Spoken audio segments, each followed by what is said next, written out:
This evening on ENN Tonight. A new hospital is expanding medical care to Eastern Alamance residents. There would be a great opportunity for Mebane to have Cone Health because Cone Health is a great hospital. Elon families had the chance to ask questions and voice their concerns about the potential merger between Elon and Queens. And what Western North Carolina communities are doing to rebuild 1 year after Hurricane Helene. Those stories and more. ENN Tonight starts now.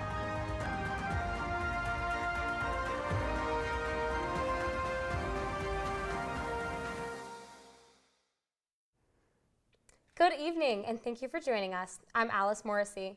And I'm Charlotte Fabi. Let's dive into this week's top stories. A new addition to the healthcare industry is coming to Mebane. ENN's Angelina Fantaroni has the where and when this project will be completed. Part of Alamance Regional, a new hospital is underway. Chad Bohr, Senior Vice President of Cone Health, says the pitch came after the state of North Carolina determined that Cone Health needed 46 more care beds. Cone then went about the process of applying for the certificate of need to try and obtain those beds, and really looking at geography, decided that Mebane, given the location and the projected growth, made the most sense. Boris says the hospital will bring more care access to Alamance County. A lot of our focus is going to be on better access to emergency room services, greater enhanced ambulatory services, imaging services, along with inpatient beds, for those who are sick enough to need an inpatient bed. Catherine Zapata, originally from Connecticut, will move to Mebane and start her new job at Cone Health in Greensboro. There would be a great opportunity for Mebane to have Cone Health because Cone Health is a great hospital. It's a large hospital, it's well known, and I know of many people that attend or go to Cone Health. The Mebane Cone Health Hospital is projected to open in 2029. Angelina Fantaroni, ENN Tonight. Bohr also says that the new hospital will open 300 new jobs. The Family Weekend schedule included a chance for parents to learn more and ask questions about the Queen's University of Charlotte and Elon University merger. The session was hosted by Merger's Sprint Team co-chair Jim Pyatt. The Sprint Team is made up of representatives from Queens and Elon who will oversee the possible impacts of a merger. Parents gathered in Global Commons to hear about the potential merger and what it means for Elon. Pyatt responded to parents who had concerns about Elon's brand and admission standards.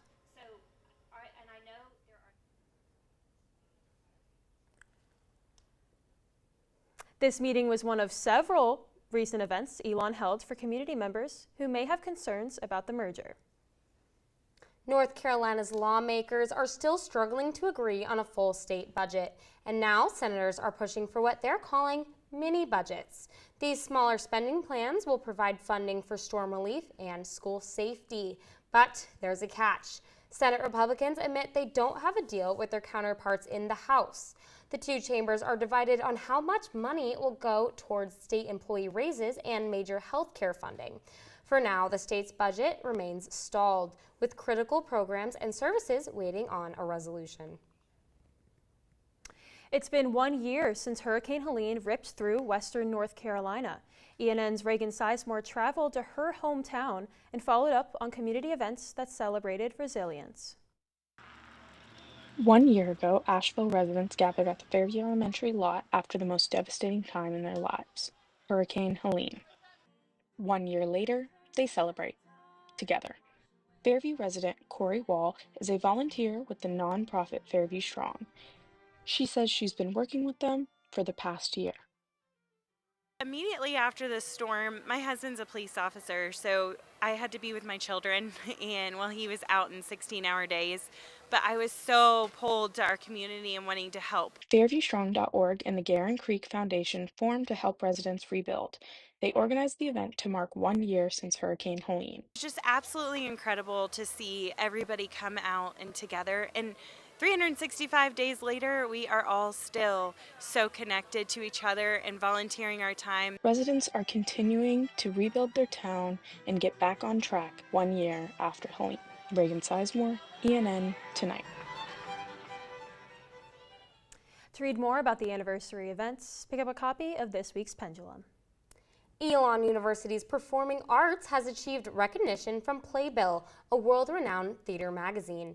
The Hollywood Reporter ranked Elon University 23rd on a list of world's best drama schools. Now, Playbill has recognized Elon as one of the schools with the most alumni on Broadway. Among this list was New York University, Yale, and Juilliard. Elon alum Sydney Nicole Wilson recently performed on The Lion King on Broadway.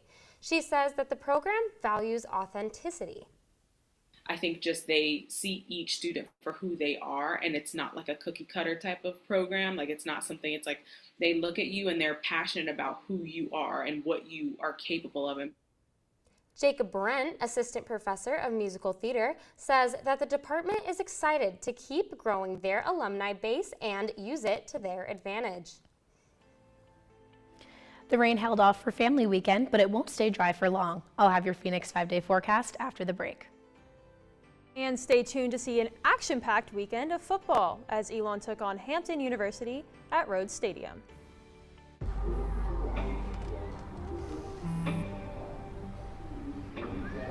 I don't know why you're so sad. You've got a roof over your head. You gotta stop with that depression stuff. That's what white people think. You all right? It just feels like it's coming from everywhere. Do you want to talk about it? You can talk to me if you're feeling sad. Whenever you need to talk, I'm here, okay? Whether it's our stories, the warmth of our laugh, or our family's secret sauce, we all bring something different to the table. So make some space. The power of connection is waiting right outside your comfort zone. Learn how you can help strengthen your community at belongingbeginswithus.org/teamup.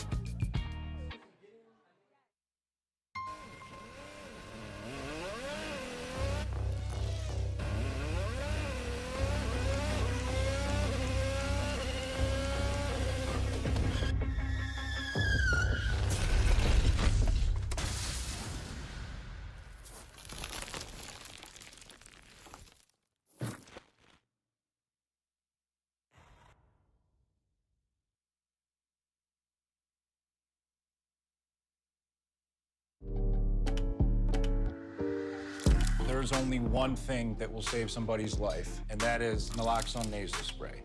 Get 911 on the phone, get the emergency responses there on their way.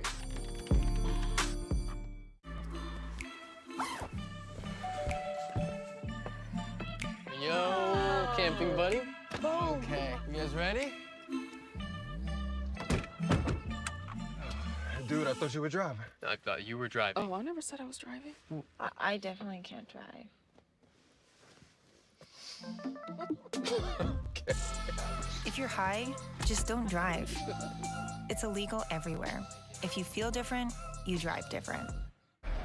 Hate is loud, but love is the majority.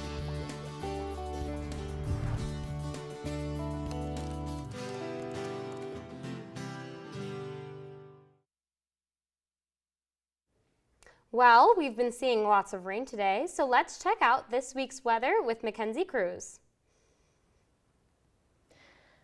Thanks, Alice. The rain outside actually just stopped. This past weekend, the projected rain never showed, which was good news for family weekend. But this week, we'll see more much-needed showers and cooler temperatures. Now for your Phoenix 5-day forecast.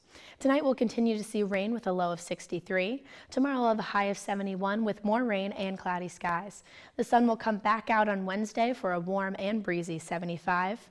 Thursday will be mostly sunny and 70 with some wind. Cloudy skies will return Friday with a high of 70. Finally, Saturday we'll see more of the same with a bit of sun in the afternoon. If you're wondering why we're getting more rain this week, that would be the effects of Tropical Depression 9, which became Tropical Storm Imelda last night. A tropical storm is a smaller cyclone with sustained winds of 39 to 73 miles an hour. A hurricane is 74 or more. This system is currently sitting over the Bahamas, close to the eastern coast of Florida, and it's on track to hook back out to the Atlantic. Category 4 Hurricane Humberto is further east, but on a similar track. The low pressure and hot ocean waters will fuel both of these storms. Hurricane Humberto is expected to pull Imelda away from the U.S. by tomorrow. our coast will get rip currents and the rain will continue here in Elon.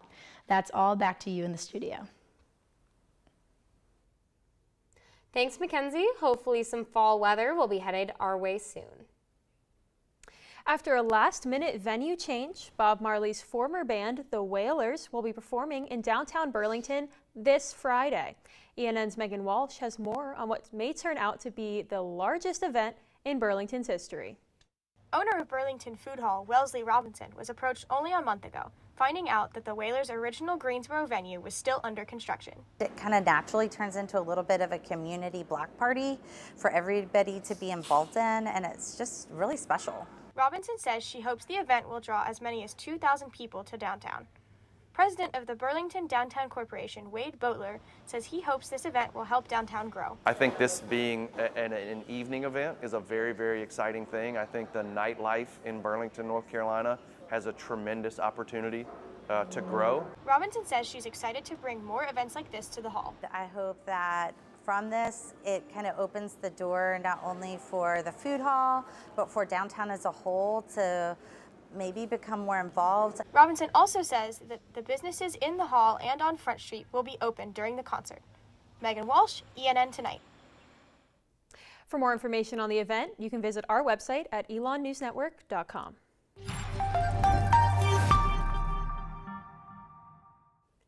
Saturday afternoon, Elon football took on Hampton University.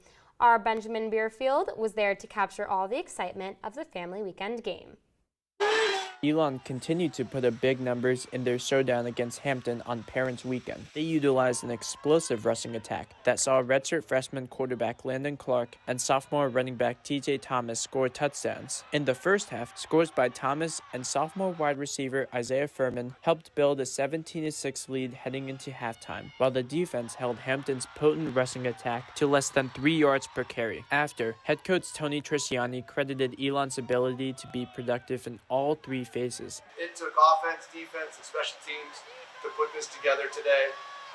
Really proud of the resiliency and our ability to regain the momentum of the game and control of the game. The second half did see Hampton take a 20-17 lead 3 minutes into the third quarter, thanks to some big plays and an Elon turnover by Clark. Despite the disastrous start, Trisciani admitted that there will be things to fix going forward, but was pleased with his team's performance. Proud of the guys and glad we were able to play the way we did and deliver a win in front of a great family weekend crowd here in Rhodes Stadium. Elon's 41-20 win not only gives them their first conference win of the season, but it now moves them to 3-2 on the year. Benjamin Burfield, ENN Tonight. This Saturday, the Phoenix will head to Maryland, where they face off against Towson University at 4 p.m. The most decorated female swimmer in history with a total of 14 Olympic medals, Katie Ledecky, was this year's convocation speaker.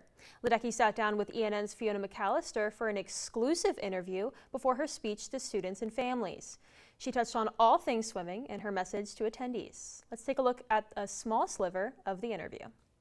Yeah, thank you. I'm so excited to be here at Elon and to get to talk to a big audience today and to you. What messages do you plan to share with Elon students today and their families? Yeah, I'm just going to share some of my journey and share some of the things that I've learned through my Olympic experiences, hopefully tell some fun stories, behind the scenes types of things from that journey, and then also give a little bit of advice from what I learned in my college days. I know there'll probably be a lot of freshmen here with their families visiting, so just kind of talking about what I thought of as a freshman and what I learned through my years in school, and hopefully there's a little something that each student and each family can take away. And I know that Elon has a really great Health EU initiative here, and I think that's so great. I think it's really important to have a healthy lifestyle, especially in college, and to have the facilities here to support that, I think is awesome. And so I think we're just going to talk a little bit also about kind of some of those goals here at Elon and how I've seen that some of those same goals kind of play out in my Olympic journey as well. Goals. Right. Is there anything else you'd like to add to this interview about maybe that we didn't touch on? I think we covered a lot of great things. Yeah, again, thank you for having me. Thank you to Elon for being so welcoming. It's really been a great day so far, so I'm really excited to get out there and talk. Ledecky says that swimming is something she grew up doing. Her mom was also a college swimmer, so Ledecky says she knew the importance of learning how to swim from a young age. Up next, how one unique open house showed off Elon's anatomy program, and stay tuned for a live interview with an expert. I don't think that many kids in my son's school even do it. He makes fun of his friend who vapes. He would never try it. She's into soccer. She's on the honor roll. She's just not the type. No way. No way. No way. No way, my kid would never vape. Get your head out of the cloud. Today, nearly 8,000 kids will start vaping. Maybe even yours. Learn about the dangers at talkaboutvaping.org.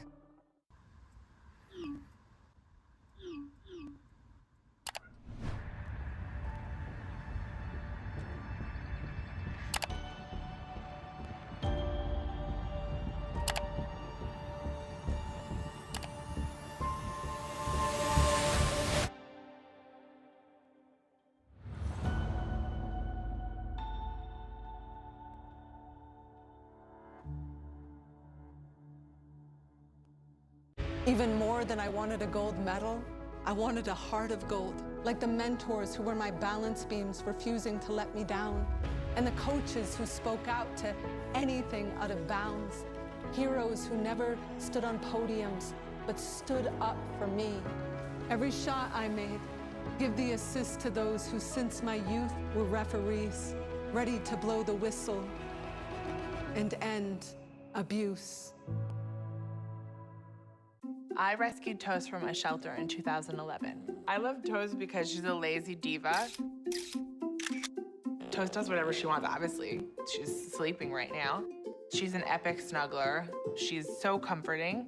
She's so loving. Toast makes me laugh. When I walked into the shelter, I knew right then that she was special.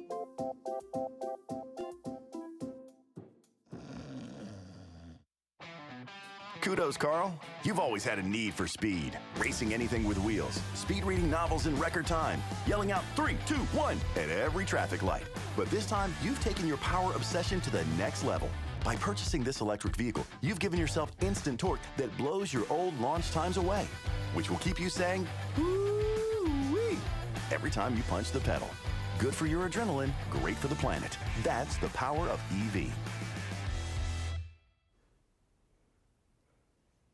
Family Weekend kicked off with many families eager to spend time with their students. Though off to a rainy start, the weekend turned into all sun. Many activities and opportunities encouraged parents and their students to engage with the Elon community and get involved with campus culture. Christine Blake Ward, an Elon parent, says she enjoys seeing her daughter in her element on campus. We spend our weekend first and foremost connecting with our daughter, letting her walk us around campus, show us some of her favorite places, introducing us to her favorite people, participating in some of the really cool activities that have been going on around here. Another Family Weekend event gave both relatives and passersby the unique opportunity to see inside Elon's anatomy lab. ENN's Virginia Vance went to check it out. For 4 hours on Saturday morning, students and families were shuffling around in Elon's anatomy lab, hearing student teachers explain brains, hearts, and tendons in the foot. The Edler family came to see what their daughter was learning. I was impressed that my daughter actually knew the anatomy for the sections that she's already learned. The undergraduate anatomy foreman, Abby Monsanto, led the event. I just want people to come in and see how passionate we are and how excited we are to share this subject, and how cool it is to learn off of real human donors. The open lab included displays of preserved organs from human donors, or, as some within the department call them, silent teachers. Biology professor Matthew Clark is among those who use the term silent teachers. They are individuals who never say one word to us but teach us so much about science that there's no way for you to learn that if you didn't have the opportunity to work with these silent teachers. The university will hold memorials for the silent teachers in December and in May. This is Virginia Vance, ENN Tonight. And joining us live in studio is Abby Monsanto, Elon's undergraduate anatomy foreman. Abby, can you tell us a little bit about what a foreman is? Yeah, absolutely. So I kind of oversee all of my TTAPs, and I work really closely with our coordinator, Dr. Matthew Clark. He is actually the person who started the entire program, and so I just work really closely with him, and I kind of make sure the TTAPs program is running as it should. Awesome. So for those who don't know, what is a TTAP? Yeah, absolutely. It's we basically are like teaching assistants for the anatomy lab. Anatomy is such a big class. There's so much material to teach. So we kind of help out the professors. We a lot of times will teach the actual class while the professor spends time on dissection, progressive dissection with the students. We also do a lot of community outreach as well. We like to make sure that STEM activities are available to kids, students, all that kind of stuff. And we also have tutoring services as well for students. That's awesome. So, Abby, how did you first get involved in this program? Yeah, absolutely. So, actually, this program is why I came to Elon. My goal is to become a surgeon eventually. And I remember I found out about the undergraduate anatomy program. I didn't necessarily know about the TTAPs, but I knew that we had human donors or silent teachers. And I saw that, and we are one of the very few undergraduate schools that do have human donors, and I immediately knew that's where I wanted to be. And then I, of course, came to campus, toured campus, fell in love with how beautiful it is, how nice everybody was. And so that's kind of how I got here. Then I took anatomy, and then I found out about the TTAPs, and it was just crazy to me the impact that my teaching assistant, my TTAP, had on me. And I knew that I wanted to be that person for other students, and I wanted to share my knowledge and like the fun facts that I had when I was taking anatomy, and make sure that the students that were taking anatomy could do really well with my tips and pointers and all of that stuff.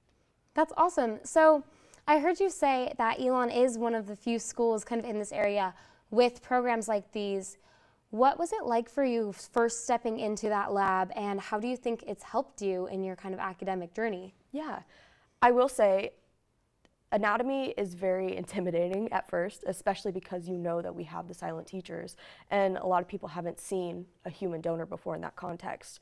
So it was very intimidating for me to walk through those doors, but as soon as I stepped up to the gurney where we keep our donors, I was kind of taken aback with how amazing it is that this person donated their body and gave their life so that I could learn and I could have a better experience with anatomy. And ever since that moment, I have been a huge proponent of learning off of human donors for undergraduate anatomy, because now I'm going to go off to med school eventually, and I already have an amazing foundational knowledge of anatomy, and I'm already ahead of some of the students that I will be with in my medical school classes. So. That's awesome. So these teachers, these silent teachers, they obviously are such a critical part of the program, and Elon actually does memorials for them every couple of months, semesters. Yes. Can you talk to us a little bit about what it's like going to those Absolutely. and seeing that process? So the donor memorials are actually one of my favorite events that we do. It is during the fall donor memorials, they normally happen in December. And then our spring donor memorials happen in May. So I love going to these events because a lot of times we'll have former TTAPs who are successful in their career, whether that's PA, PT, doctor, anything like that. Or we'll also have families of the donors come and speak to us and kind of talk about who that person was and how they lived their life and all of their experiences and stuff like that, so that we don't just think about our silent teachers as a person laying in front of us. We think of them as a person walking the earth and a person who had an impact on others. And it's just really amazing to hear you're working on this person for an entire semester, and then to go and turn around and sit down and hear their wife or their sibling or someone talk about how important they were to them and the impact that they made on the world. It's absolutely amazing. And every time I wind up crying because it's just so moving. And I'm super excited for our donor memorial in December, and then of course our donor memorial in May as well. That's really special. Yeah. So our last question, if there was a new student kind of looking to get involved with TTAPs, what advice would you give them? Absolutely. I am a big proponent of dissection. So in order to be a TTAP, you have to have taken anatomy. And you have to do well in anatomy because you will be teaching the material. But I always like to look for people who get up and have initiative to go up and dissect or answer questions in class, or they're really involved in class, because that tells me that that person will be a good teacher to teach other students as well. So if someone's looking to get involved with TTAPs, first of course I would say take anatomy. And I would also say be ready to kind of step out of your comfort zone, because it is obviously strange that there's a human donor in front of you. But once you kind of get over that hurdle, it is absolutely amazing. And everything that I've learned from those human donors, our silent teachers, has been absolutely incredible. That's amazing. Well, Abby, thank you so much for joining us. Thank you. We've really appreciated your time. Thank you. Up next, how one festival is bringing the community together during Hispanic Heritage Month. And Elon's German Club dresses up for an annual event, next after the break. Hear that? That's the sound of your life. Perfectly imperfect. But every time you drive after drinking, the music gets drowned out. Your life sounds pretty great. Don't let a buzz ruin it. Buzzed driving is drunk driving. Don't drive buzzed. In 4 days. There was an old woman who lived in a shoe. She had so many children. She didn't know what to do.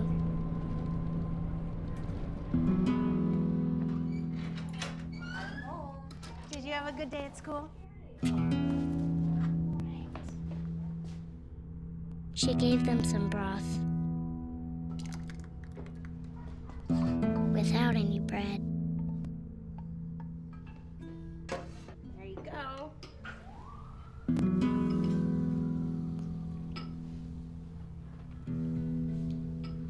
And kissed them all soundly.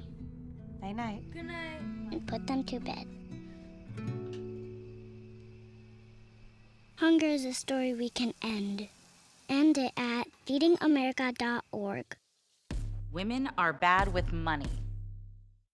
That's what the world's been saying for centuries. But now we've got something to say. Save it. It's time to save ourselves by saving our money. Until we're no longer 80% more likely than men to live in poverty in retirement. Save it. The falsehoods, the feelings of fault. Then, the funds. Learn how to save for your retirement at wesaysaveit.org. I've always been told I gotta be strong. Thick skin, tough as nails. But to be everything for everybody, it wears on you. Black don't crack, they say. But it can. We all can. Reach out to a friend if you see them going through it. No matter who you are, being vulnerable is what makes us whole. Learn how to help at seizetheawkward.org. Community members of Alamance County continued to celebrate Hispanic Heritage Month at this year's annual Esperanza Festival. Emma Perman has more about the festival's focus on acceptance and cultural awareness.